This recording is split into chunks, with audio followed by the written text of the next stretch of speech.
নমস্কার, আপনাদের স্বাগত জানাই জনগণে, যেখানে মানুষের মনের কথা বলা হয়। এবং এই মুহূর্তে আমরা উপস্থিত আছি কলকাতা হাইকোর্টে, এবং আমাদের সাথে উপস্থিত আছেন বিশিষ্ট আইনজীবী শ্রমিক বাগচি। মুখ্যমন্ত্রী বলছেন যে জেনে শুনে কারো চাকরি খায়নি, কাজ করতে গেলে নাকি একটা দুটো ভুল হয়, কি বলবেন? দেখুন, সব থেকে বড় ব্যাপার হচ্ছে যে এতদিন ধরে উনি বিভিন্ন ইস্যুতে যেরকম ধরনের কথা বলে ওনার দলের তথা তৃণমূলের চিটিংবাজিগুলোকে ঢাকার চেষ্টা করেছেন, এটাও উনি তার থেকে নতুন কোনো কিছু কথা উনি বললেন না বলেই আমার মনে হয়। উনি কি ভুল করার কথা বলছেন? রাজ্য সরকার একটা দুটো ভুল, যেখানে কোর্ট বলছে কয়েক হাজার চাকরি নিয়ে আজকে এত বড় গন্ডগোল হয়েছে, এত বড় স্ক্যাম হয়েছে, যেখানে সিবিআই একরকম তথ্য দিচ্ছে, এসএসসি একরকম তথ্য দিচ্ছে, মধ্যশিক্ষা পর্ষদ বলছে এবং বোর্ড এবং সরকার বলছে, সেখানে ওনার এই ধরনের যে কথা, এগুলো মানুষকে একটা স্তোত্রবাক্য দেওয়ার মতন, আশ্বাস দেওয়ার মতন, এই ধরনের কথাবার্তার কোনো যুক্তি নেই, কোনো মানে জাস্ট উনি এটা আর একটা নাটক করার চেষ্টা করছেন রাজ্যবাসীর সঙ্গে। যাদের চাকরি চলে গেছে উনি তাদেরকে ইভেন বলেছেন, আমি শুনলাম, যে ভলেন্টারিলি কাজ করুন। কেন? তারা কি সিভিক ভলেন্টিয়ার যে তারা ভলেন্টারিলি কাজ করবেন? তাদের মধ্যে যতজন যোগ্য ছিল, আজকে যোগ্য অযোগ্য বাছাইটা রাজ্য সরকার করতে চায়নি বলেই আজকে তাদের এই অবস্থা হয়েছে। সবার উপরে কোপ পড়েছে। রাজ্য সরকার যদি শেষ মুহূর্ত পর্যন্ত, শেষ দিনের হেয়ারিংয়েও যদি সেগ্রিগেশনটা করত, তাহলে আজকের এই দিনটা আপনাদের দেখতে হতো না। যারা যোগ্য তাদের চাকরিটা থাকতো। আজকে মুখ্যমন্ত্রী এই ধরনের কথাবার্তা বলছেন, এটা জাস্ট একটা ভোট পাওয়ার ওনার স্ট্র্যাটেজি। এতদিন ধরে তিনি বিভিন্ন ইস্যুতে বিভিন্নভাবে মানুষকে যে তিনি যে মানে বিভিন্ন রকম কথা বলে এসেছেন, আজকেরটাও তার থেকে কোনো রকম কোনো নতুন কিছু নয়, পরিষ্কার কথা। এটা ওনার একটা ভোট পাওয়ার স্ট্র্যাটেজি। উনি কি করবেন, ভবিষ্যৎ কি হবে সেটা ভবিষ্যৎই বলবে। কিন্তু রাজ্য সরকারের ব্যর্থতায় কিন্তু আজকে এই চাকরিগুলো গেল, যার এক্সপ্লেনেশন আজকে কেউ দিতে পারবে না। এবং এই অপূরণীয় ক্ষতি, এই ক্ষতি কিন্তু মানে আরো অনেক বড় জায়গায় চলে যেতে পারে আমার ধারণা, এবং ভোটে একটা প্রভাব পড়বে বলেই আমার ধারণা। আচ্ছা, উনি বলেছেন যে ভলেন্টিয়ারি করুন, মানে আমরা কি ভবিষ্যতে সিভিক টিচারও দেখতে পাবো? হ্যাঁ, আমারও তাই মনে হচ্ছে। কারণ ভলেন্টারিলি করলে একজন টিচার, তার যে স্যালারি স্ট্রাকচার বেসিক থেকে শুরু করে অন্যান্য গ্রেড পে, তিনি তো ভলেন্টারি করলে সেই টাকাগুলো পাবেন না। আর তারা ভলেন্টারিলি করতে যাবেন কেন? যারা কোনো অন্যায় করেননি, তারা আজকে অন্যায়কারীদের রাজ্য সরকার প্রশ্রয় দেওয়ার জন্য তাদেরও চাকরি চলে গেছে, তারা ভলেন্টারিলি কেন করতে যাবেন? আমার তো এই কথাটা কিছুতেই মাথায় আসছে না। অ্যাকচুয়ালি দেখুন, আপনাকে এটা পরিষ্কার বুঝে নিতে হবে যে ওনার একটা স্ট্র্যাটেজি রয়েছে। কি স্ট্র্যাটেজি? স্ট্র্যাটেজি একটাই, যে স্মুদিং কিভাবে রান করানো যায় ওনার সরকারকে, ওনার তৃণমূলের যাতে ভোট পেতে কোনো অসুবিধা না হয়, মানুষকে ভুলভাল বুঝিয়ে যাতে কোনোভাবে মানুষকে মানুষের যাতে আস্থাটাকে নষ্ট না হয়, আস্থাটা যাতে ওনার প্রতি থাকে। এই ধরনের কথা একদম আজে বাজে কথা, এই কথার কোনো মানে নেই, এই ধরনের কথার কোনো আইনি ব্যাখ্যা নেই। কেন ভলেন্টারিলি করতে যাবে? আপনার যদি ক্ষমতা থাকে, আপনি ভলেন্টারিলি বলছেন কেন? যে টাকা তারা স্যালারি পেত সেই টাকাটা দিতে বলুন আপনার সরকারকে, দিতে বলুন। আপনার তো মানবিক সরকার, আপনি কেন দিতে পারবেন না? আপনার অন্যায়ের জন্য, আপনার ডিপার্টমেন্টাল অন্যায়ের জন্য আজকে তাদের চাকরি চলে গেছে। তাহলে যাদেরকে চিহ্নিত করা সম্ভব হয়েছে তাদেরটা বাদ দিয়ে, সেটা তো আপনিও বলেছেন, তাদেরটা বাদ দিয়ে বাকি যারা রয়েছে তাদেরকে সেই স্যালারিটা আপনি দিন, দিয়ে তাদের কাছ থেকে সার্ভিসটা নিন। আপনি কোন মুখে বলেন ভলেন্টারি তারা সার্ভিস দেবে? আপনার যদি কোনো মান সম্মান থাকতো এবং আপনার যদি কোনো আত্মসম্মান থাকতো, তাহলে আপনি এই ধরনের কথা বলতেন না। পরিষ্কার বোঝা যাচ্ছে পায়ের তলার জমিটাকে কোনো রকম ভাবে ফিরে পাওয়ার জন্য আপনি এই সমস্ত আজে বাজে মন্তব্য করছেন, যেগুলো ভিত্তিহীন। মানুষ কিন্তু চিন্তা ভাবনা করছে এবং মানুষ কিন্তু তার জবাবটা দেবে, সঠিক সময় দেবে। মুখ্যমন্ত্রী বলছেন যে তিনি যোগ্যদের চাকরি নাকি নিশ্চিত করবেই, সুপ্রিম রায় নাকি তিনি মানছেন না, যে 26,000 চাকরি যে বাতিল হয়েছে সেটা তিনি মানছেন না, তিনি সুপ্রিম কোর্টের ঊর্ধ্বে বলছেন। না, তিনি সুপ্রিম কোর্টের ঊর্ধ্বে এই কথাটা তিনি একবারও বলেননি, এটা আপনি একটু ভুল বলেছেন। আমি শুনেছি স্পিচ, তিনি কথা বলেছেন আমি এই রায় মানি না, সেটা আপনার কথার মানেটা তাই দাঁড়ায়। ব্যাপারটা হচ্ছে যে দেখুন, রিভিউ করার একটা সুযোগ রয়েছে, অনেকে রিভিউ করবেও। আমি আপনাকে বলছি, আমার কাছে যতটুকু খবর আছে বিভিন্ন আইনজীবীদের সঙ্গে যোগাযোগ করছে অনেক ক্যান্ডিডেটসরা, রিভিউ পিটিশন খুব তাড়াতাড়ি ফাইল হবে।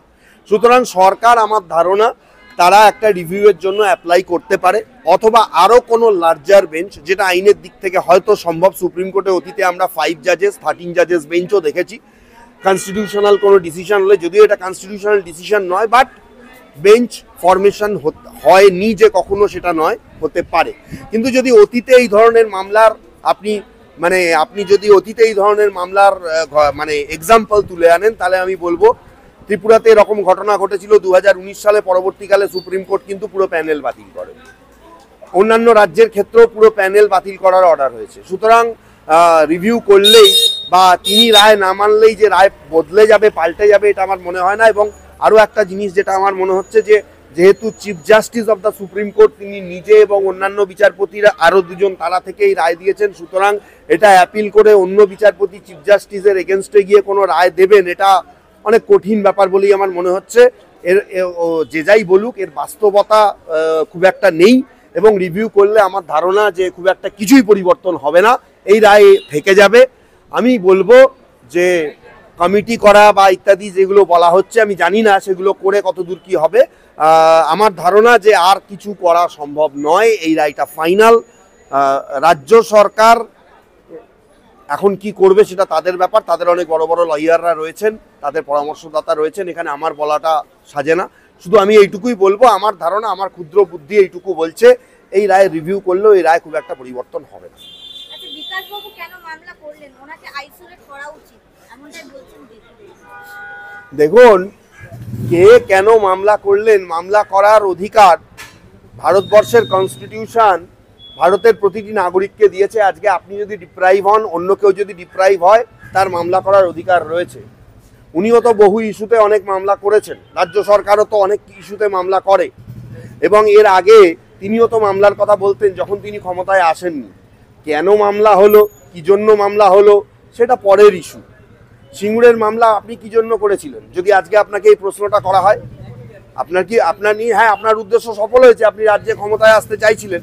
কিন্তু এখানে আমার মনে হয় যে বিকাশবাবু মামলা করেছেন সাধারণ মানুষের পাশে দাঁড়ানোর জন্য, এবং সাধারণ মানুষের সঙ্গে যে নৈতিক অন্যায় হয়েছে, সাধারণ মানুষের সঙ্গে যে চিটিংবাজিটা হয়েছে, সাধারণ মানুষের চাকরি নিয়ে যে টাকা পয়সার লেনদেন হয়েছে, খেলা হয়েছে, সেইটা জনগণের সামনে প্রকৃতভাবে তুলে ধরার জন্য সিনিয়র অ্যাডভোকেট বিকাশ রঞ্জন ভট্টাচার্য তিনি মামলা করেছেন।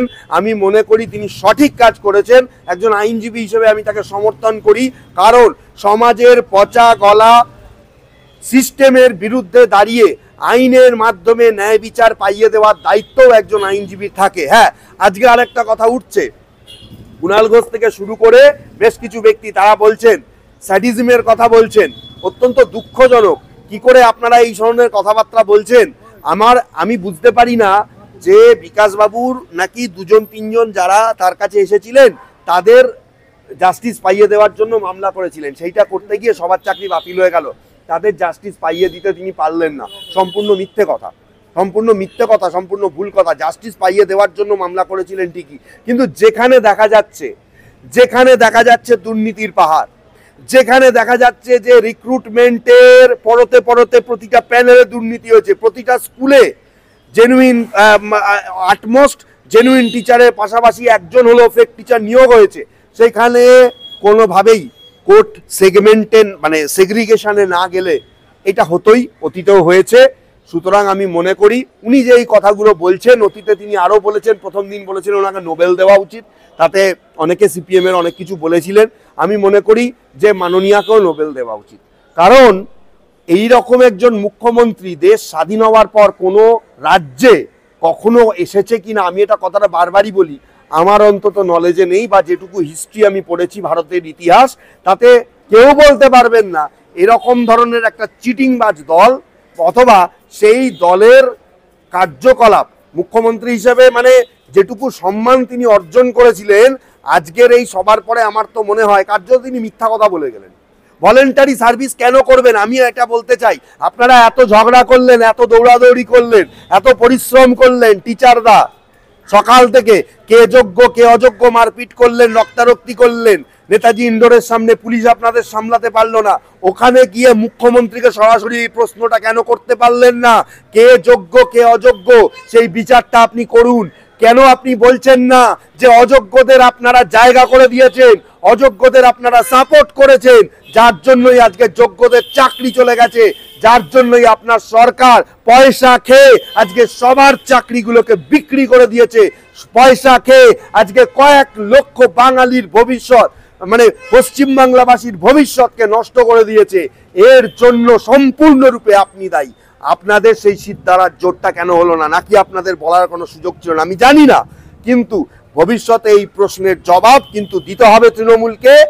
এবং আমি মনে করি রাজনৈতিকভাবে বিরোধিতা করে কিন্তু তৃণমূলের পিছনে লেগে তৃণমূলকে হাঁটানো যাবে না। দুর্নীতির বিরুদ্ধে অবিরাম লড়াই করতে হবে। যদি কোনো দল এই চিটিংবাজ দলের বিরুদ্ধে লড়ে 26 সালে ক্ষমতায় আসতে চায়, সেটা বিজেপি হতে পারে, সেটা সিপিএম হতে পারে, বা অন্য কোনো এবিসিডি অন্য কোনো দল হতে পারে। আমি মনে করি এই ধরনের চিটিংবাজ একটা দল কোনো দিনও একটা রাজ্য সরকারের ক্ষমতায় থাকতে পারে না।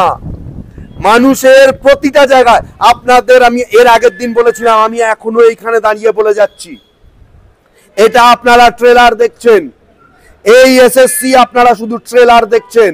প্রাইমারির চাকরি বাতিল হবে এবং তার সংখ্যাটা হবে 26,000-এর দ্বিগুণ, তার থেকেও বেশি। এছাড়া অন্যান্য ডিপার্টমেন্ট আপনি আমার কাছ থেকে জেনে নিন, ফায়ার ব্রিগেড, বন দপ্তর, জল সম্পদ উন্নয়ন ভবন, ইরিগেশন, সমস্ত জায়গাতে দুর্নীতি হয়েছে। এমনকি লোয়ার কোর্টে টাইপিস্ট পদেও দুর্নীতি হয়েছে। এই জায়গাগুলোর প্রত্যেকটা এভিডেন্স কিন্তু বহু মানুষের কাছে রয়েছে। মামলা হচ্ছে বিভিন্ন জায়গায়, সঠিক সময় আরো মামলা হবে। সামলাতে পারবে তো এই রাজ্য সরকার? চিন্তা ভাবনা যেন শুরু করে।